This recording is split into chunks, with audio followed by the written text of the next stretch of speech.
After reading the privacy notice and instructions, first, during encoding sa pag-encode, anita magsugod sa right and first the region. So na drop down diha, makapili ta og asa ta gikan. And division atong district, municipality, school ID, ang district or municipality imo na siyang i-type. And then sa school ID pod and school name. Sa school type na siya i-drop down.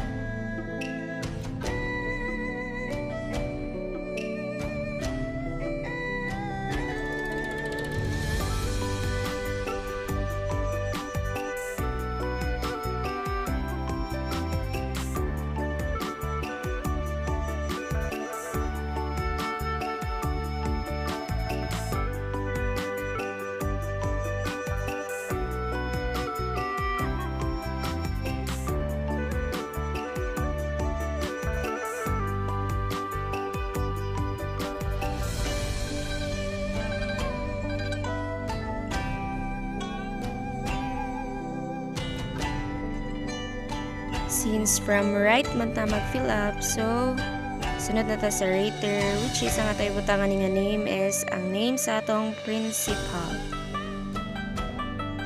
So given na ang name format, all in caps lock.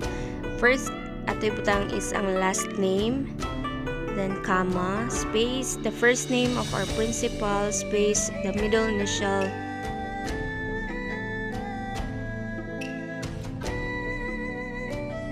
Sunod is ang position. If you are a principal or a teacher, na diha ang drop down, makapili ka kung sa imong position. And sa date of review is June 10, 2020. Na po'y date of review format. Una is ang year, then dash, month, and the day. Then musunod na ta sa left. So, the name of employee. So, name nimo, ikaw nga maestra. If you're wondering ano akong ipangtabunan ang sa rater o sa name of employee, ako na siyang tabunan kay bas hindi ganahan ang tag-isa name. And sa name of employee, it's my mother's name.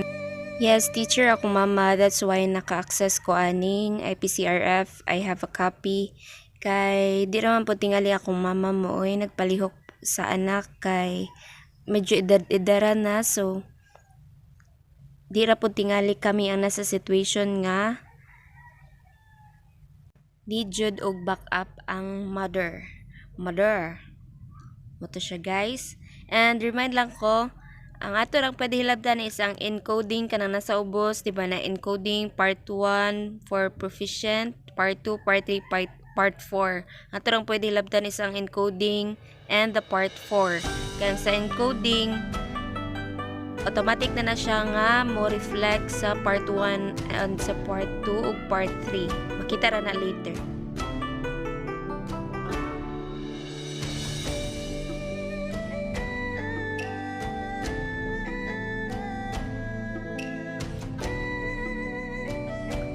So, dili siya ingon nga lisod no, kay na siya drop down sa choices, sa subjects, o sa mga subject mong gitudloan.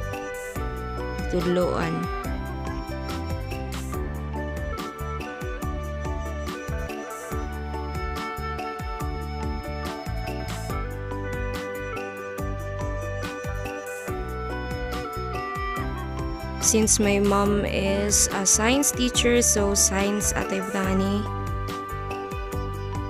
And nahuman na ta sa atong pag-encode fill up sa upper part. And sa COT1, matingat ang anong ang COT1 na may puti and dili ka maka-encode. So need pa nimo siya butangan og subject una kana siya before siya mo puti nga allowed na ka mo encode or mo fill in sa imong rating. Sa COT1 pa ni siya mga ma'am.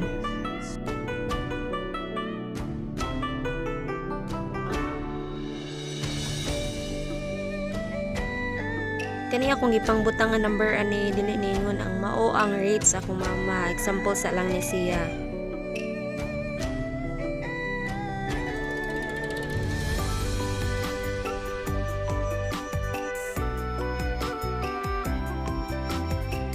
Naka-decide ko og video ani while ako ning gibuhat kay para ma-share nako sa uban kay ako pod una kami ni mama naglisod pod mi og unsaon ni pag encode. Automatic na siya no sa right side tapad sa rating RPMS, the points 5 point scale, automatic na siya mabutang. So mag-asta nganong dili man ta kalagin sa walay puti ang sa para COT2. So need pa nato ibutang ang date observed sa bottom part sa to COT1. So example 2019 na obserbaran 2019 September 23. Then naman siya lock. Then wala pa gihapon siya na white, which is pwede pa ka makalagin. So atong ilock na siya una. Then next what nga, the rater must enter a password minimum of 6 characters with which to lock the file. Certain actions will henceforth require you to enter the password you input here to proceed. So minimum of 6. Pwede ba 10 ka characters? Yes, pwede. Minimum of 6 man.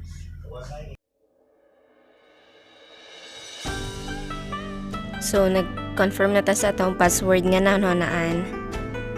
And then,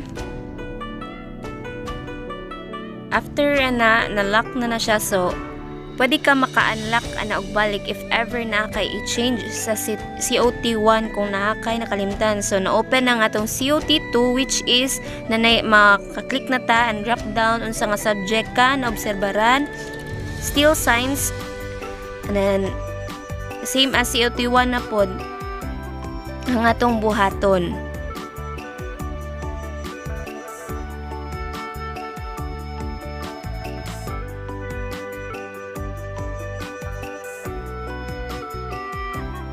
See, while nag-encode ka sa rating nimo, automatic na ang RPMS 5 point scale na to.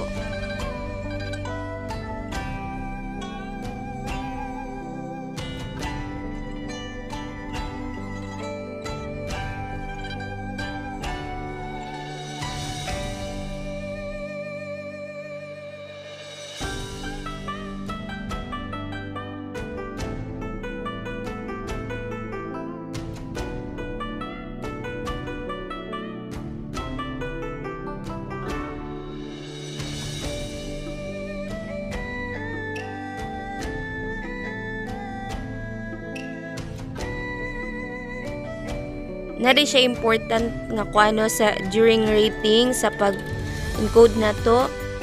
Na siya kitahay 2 at ibutangan na pwede ba ang 2 nga rate? Dili pwede. So value should be between 3 to 7. Dili siya pwede 1, 2 nga na. Kay na siya value nga gihatag nga dapat 3 to 7 ra.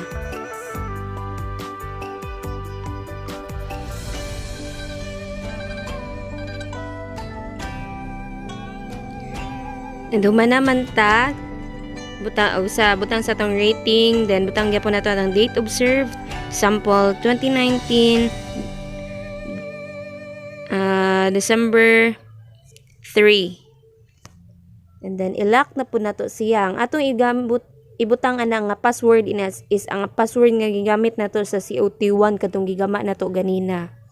And be careful ta aning atong password no kay di siya pwede makalimtan, dili na ka pwede makausob o i-reset nimo imong password, dili na. So dapat hinumduman na to atong password.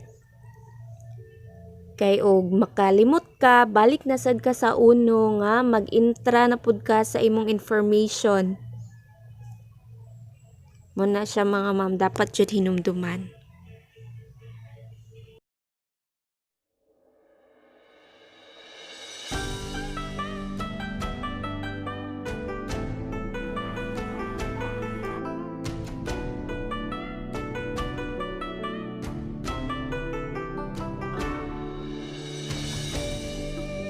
same lang atong buhaton gihapon sa COT3 nato, no? Na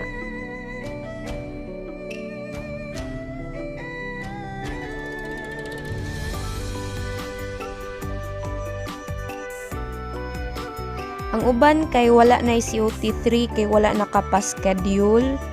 So i-leave na siya nga blanco. Dili naman siya malak. O imo na siyang ilak gani, dili na siya malak. So na kay nakalimtan nga dapat imo i-change di ay pwede rin to siya i-unlock. Ayan na. So puti siya balik kay pwede nimo siyang i-edit. And then ilak ra pud nimo siya balik using the password. Since kasagaran kay wala naman jud ka COT4, so gi-consider na ditso automatic na dili siya pwede malakno kay blanco man siya, wala ka fill in. So kaning sa COT4 automatic na ni siya nga ang rating is perfect and automatic naman ang RPMS 5-point scale. So sa efficiency kintahay perfect kayo. Nobody's perfect pero kintahay 5 tanan imong rate. O 5 diha. Sa adjectival rating na to sa side kanang pinakakilid nga column is automatic na siya outstanding or very satisfactory ka. Kaya no, so 5 kintay katanan.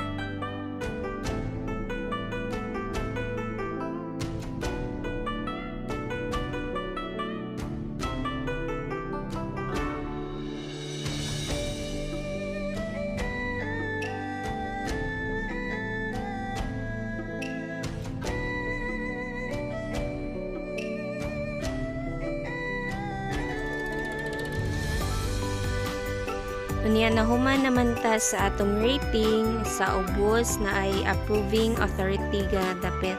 Ako lang tabunan ang name kay bas hindi kauyon ang tag-iya sa pangan. And sa position anang sa approving authority na siya drop down.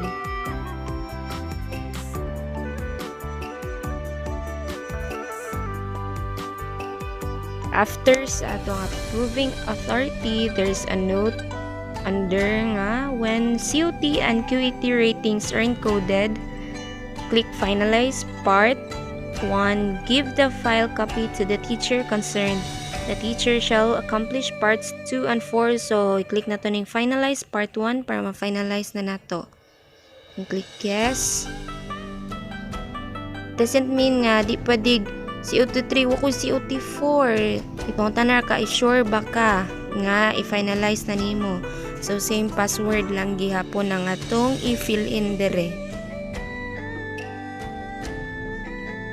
So mao ni siya ang mahitabo after finalizing. So your data has been saved, ma-color pink na siya, di na siya color green. And then if ever nag-check nimo hala na ko'y utruhunon, pwede pa ba ka ma-edit? Yes, pwede pa ma-edit. Balik ka sa ubos sa kadunay part gani and finalize part. Nahuman naman ta sa ato ang encoding. So click na to ni kaning part 1 proficient. So naara ni na balhin na automatic na siya diha mabalhin ang information. And sa part 2 paisod. So this is our finalized part 1 sa encoding na to, mga ma'am and mga sir. So while checking dire, if natay makita nga, uy, naaday ko'y sayok, pwede pa baka ni nako mautro? Yes, pwede pa. Kay ang nakabutang dire, pwede nimo siya i-click balik like sa lock or unlock ganina. Muna siya and finalize part 1. So i-click na po na to. And mao lang gihapon i-enter ang password nga imong gigamit sa COT 1, 2, 3, and 4. Then baka pwede na ka maka-edit ubal. So are we done? Not yet. So here's our part 2, the core behavioral competencies. Here's the instructions. Part 2 shall be accomplished by the ratee after the rater accomplishes part 1. Please tick the box So these are the box. The white one. Nisea. Please tick the box of the competencies indicators that you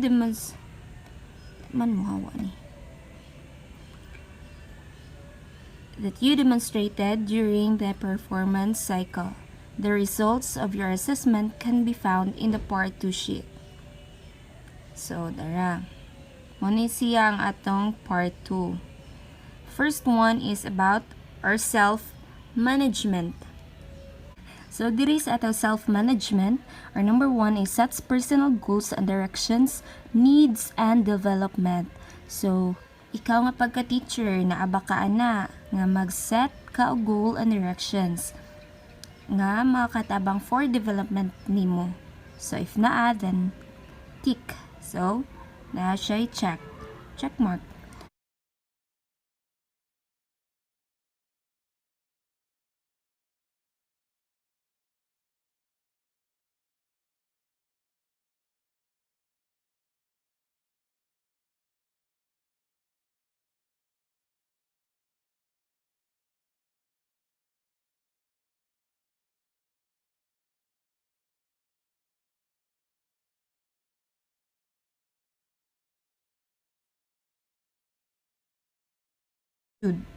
Sets high quality, challenging, realistic goals for self and others.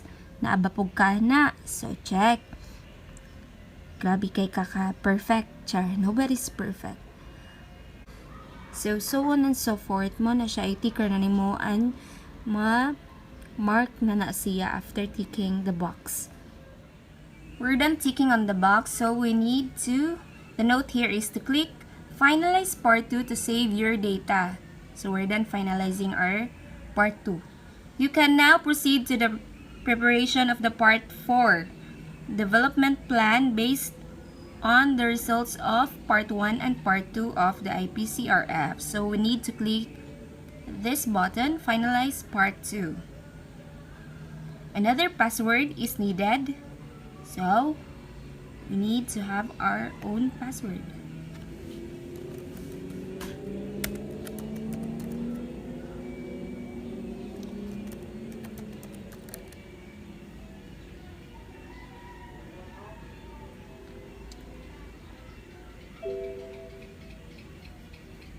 Success! Your data has been saved. Click OK. The color of the screen is changed na pod, same as encoding ganina. Since we're done with our part 1 and part 2 in encoding, go na ta sa atong part 4 diri kani mao ni siya. We're going to click our part 4. Our part 4 is the development plans. There's a note here that this sheet shall be accomplished during Phase 1, the performance planning and commitment based on the results of ESAT. And the second is in Phase 2, performance monitoring and coaching based on the agreements of the performance monitoring and coaching form and mid-year review form. And in third one is in Phase 4, which is the performance rewarding and development planning based on the actual results of Ipcrf. The ratee can modify the cell, adding rows to reflect his or her development needs and strengths. We have here strengths, development needs, the action plan, recommended developmental intervention. Under here is the learning objectives and the intervention. Next is the timeline and the resources needed. If nahuman na taaning part 4, nasa bottom part ang finalize part 4. And pwede na itong ma-print niya para natay copy. Part 4 is not finalized yet. Finalized parts 1, 2, and 4 to continue printing. If finalize na ni, mag-need na kasay mong password ganina sa ratee's password. That's it. I hope this video helps a lot.